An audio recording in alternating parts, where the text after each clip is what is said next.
Stoic mind ज्ञान में आपका स्वागत है, जहां हम उन ज्ञानों की बात करते हैं जो 1000 साल बाद भी मनुष्य की नसों में चिंगारी जला दें। आज का विषय सिर्फ एक शिक्षा नहीं, यह एक युद्ध कला है, एक मनोवैज्ञानिक शस्त्र है। चाणक्य कहते हैं, दुश्मन को हराने के लिए हमेशा हथियार नहीं चाहिए, कभी कभी बुद्धि ही सबसे बड़ा अस्त्र होती है। और जो व्यक्ति यह कला सीख जाता है, उसे पराजित करना असंभव हो जाता है। लेकिन क्या वास्तव में बिना लाठी बंदूक के दुश्मन गिराया जा सकता है? क्या मानसिक युद्ध और रणनीति शारीरिक बल से अधिक कारगर हो सकती है? यही आज समझोगे, लेकिन सावधान, मन कमजोर हो तो यह ज्ञान तुम्हें भीतर तक हिला देगा। क्योंकि चाणक्य का ज्ञान सिर्फ सिखाता नहीं, वह आपके भीतर छिपे हुए योद्धा को जगाता है।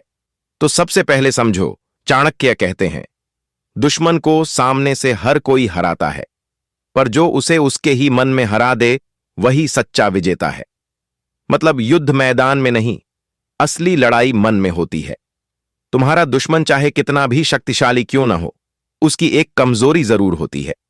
उसका मन, उसका स्वभाव, उसकी लालसा, उसका अहंकार, उसका गुस्सा या उसका डर।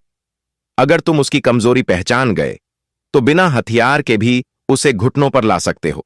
लेकिन शुरू करने से पहले एक सवाल, क्या तुमने कभी किसी ऐसे व्यक्ति को देखा है जो तुम्हारा विरोधी है, तुम्हें नीचे गिराना चाहता है, लेकिन तुम चाहो तो एक भी चोट मारे बिना उसे पूरी तरह समाप्त कर सकते हो?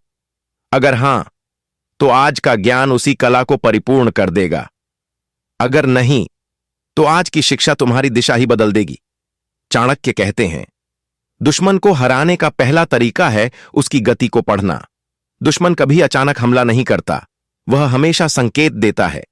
उसका गुस्सा, उसकी ईर्ष्या, उसकी जलन, उसका व्यवहार सब बताता है कि वह कहां चोटिल है। अगर तुमने उसकी भावनाओं को पहचान लिया तो तुम उसके अगले कदम को पहले ही भांप सकते हो।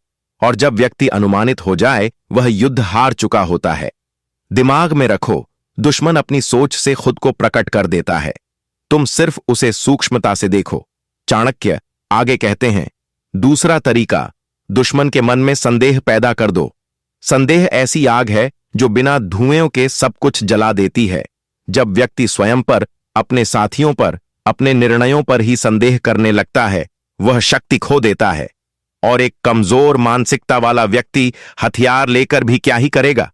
याद रखो, युद्ध विचारों से जीत जाते हैं, तलवारों से नहीं।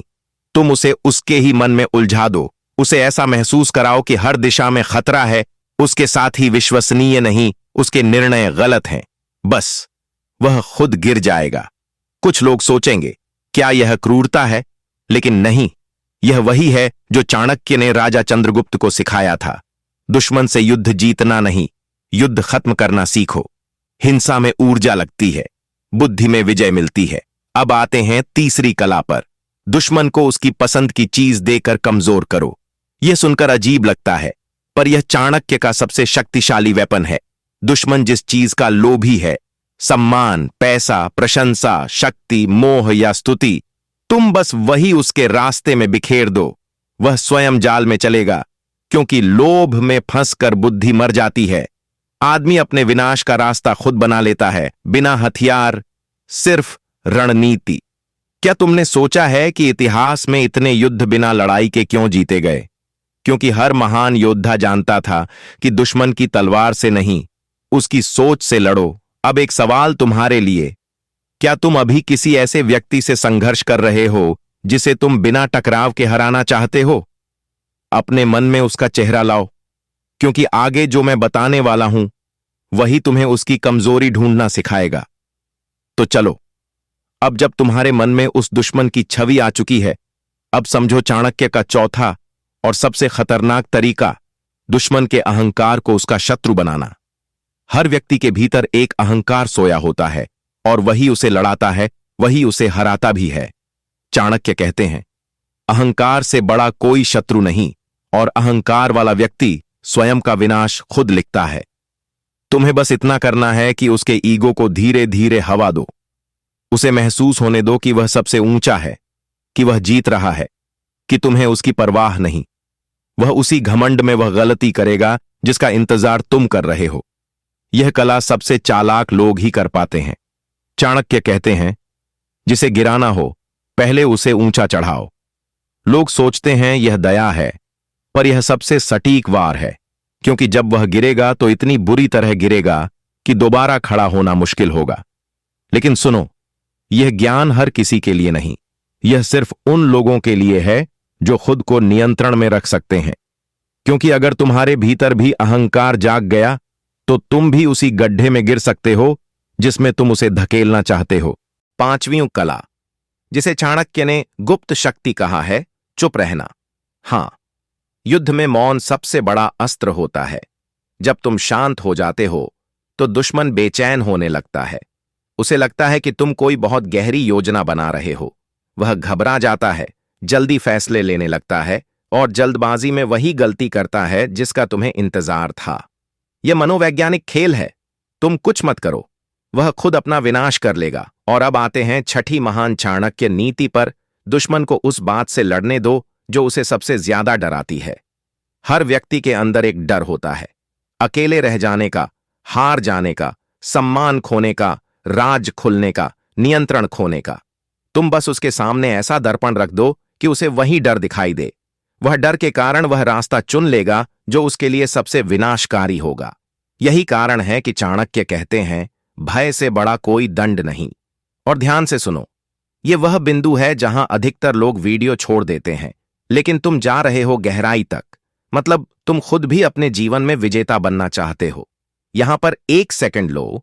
अगर इस ज्ञान में तुम्हें सच में ताकत महसूस हो रही है तो वीडियो को लाइक कर देना और चैनल को सब्सक्राइब कर लेना, क्योंकि यह ज्ञान सिर्फ मनोरंजन नहीं, यह जीवन को धारदार बनाता है। अब आते हैं सातवीं और अंतिम युद्ध कला पर। दुश्मन को अकेला कर दो। यह दुनिया का सबसे पुराना और सबसे कारगर हथियार है। अगर तुम उसके साथियों, उसके भरोसे, उसकी ताकत, उसकी सलाह, सबको धीरे धीरे उससे दूर कर दोगे तो वह एक खाली पेड़ की तरह गिर जाएगा। याद रखो, कोई भी व्यक्ति अकेले युद्ध नहीं जीतता, लेकिन अकेले में हर कोई हारता है। चाणक्य कहते हैं, दुश्मन का वध करने का सबसे सरल तरीका है उसे समर्थन से वंचित कर देना। यह समर्थन हथियारों का नहीं होता, यह मनोबल का होता है। और जिस दिन उसका मनोबल टूट गया, तुमने युद्ध जीत लिया।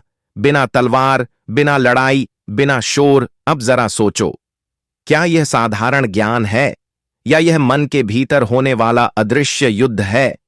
यह रणनीतियां सिर्फ पुस्तकों में नहीं रहती, यह रोजमर्रा के जीवन में काम आती है। दफ्तर में, रिश्तों में, राजनीति में, व्यापार में, समाज में, हर जगह। बस फर्क इतना है कि कोई इन्हें समझता है और कोई इनका शिकार बनता है। चाणक्य अंत में एक बात कहते हैं, बुद्धि से जीते युद्ध हजारों तलवारों से भी नहीं जीते जा सकते। यह वाक्य तुम्हें सोचने पर मजबूर करता है। क्या तुम तलवार से जीतने वाले इंसान हो या दिमाग से राज करने वाले? और यहीं से असली खेल शुरू होता है, क्योंकि चाणक्य कहते हैं, दुश्मन को हराने की सबसे शक्तिशाली कला वह होती है जो दिखाई ही न दे। जिस वार की भनक तक न लगे, वही सबसे सटीक वार होता है। जब तुम उसके साथियों को उससे दूर कर चुके, उसके अहंकार को उसकी कब्र बना चुके और उसके भीतर के डर को जगा चुके, तब आता है वह बिंदु जहां एक सामान्य व्यक्ति गलती कर देता है। वह हमला कर बैठता है। लेकिन चाणक्य कहते हैं, जब दुश्मन टूटने के कगार पर हो, हमला मत करो, उसे खुद गिरने दो। यह वाक्य जितना सरल लगता है उतना ही खतरनाक है, क्योंकि यहां सबसे बड़ा युद्ध दुश्मन से नहीं, अपने भीतर की बेचैनी से होता है। तुम्हारे भीतर एक आवाज आएगी, अब खत्म कर डालो, अब वार कर दो, अब बदला ले लो। लेकिन चाणक्य कहते हैं, यही वह क्षण है जहां विजेता और मूर्ख का फर्क पैदा होता है। विजेता शांत रहता है, क्योंकि वह जानता है कि दुश्मन का विनाश उसके अपने कर्मों से होगा, तुम्हारी तलवार से नहीं। देखो, हर इंसान के जीवन में दो लड़ाइयां चलती हैं, एक बाहर की और एक भीतर की। बाहर वाला दुश्मन कभी खतरनाक नहीं होता। असली दुश्मन वह है जो भीतर बैठा है, गुस्सा, जल्दबाजी, अहंकार, बदला। अगर तुम इन चार को जीत गए तो बाहरी दुश्मन तो खुद डगमगा जाएगा। इसलिए चाणक्य कहते हैं, धैर्य ही सबसे घातक अस्त्र है। इसे साधारण मत समझना, यह वही अस्त्र है जिससे उन्होंने नंद वंश तक को घुटनों पर झुका दिया था। लेकिन बात यहीं खत्म नहीं होती। तुम जीत तभी पाओगे जब तुम अपने जीवन को रणनीति की तरह जीना सीखोगे। चाणक्य की अगली नीति सीधी है। दुश्मन के पास जाओ मत, पर उसकी राह पर नजर रखो। जब वह कमजोर होगा, वह संकेत देगा, उसके शब्द बदलेंगे, उसका आत्मविश्वास टूटेगा, वह छोटे छोटे फैसलों में भी हिचकेगा, वह भविष्य की बजाय अतीत में जीने लगेगा। ये सब संकेत हैं कि वह युद्ध हार चुका है। तुमने कुछ किया नहीं, बस चाणक्य नीति को समझकर बुद्धि का खेल खेला। चाणक्य कहते हैं, जिस व्यक्ति को खुद पर विजय नहीं, वह किसी को पराजित नहीं कर सकता।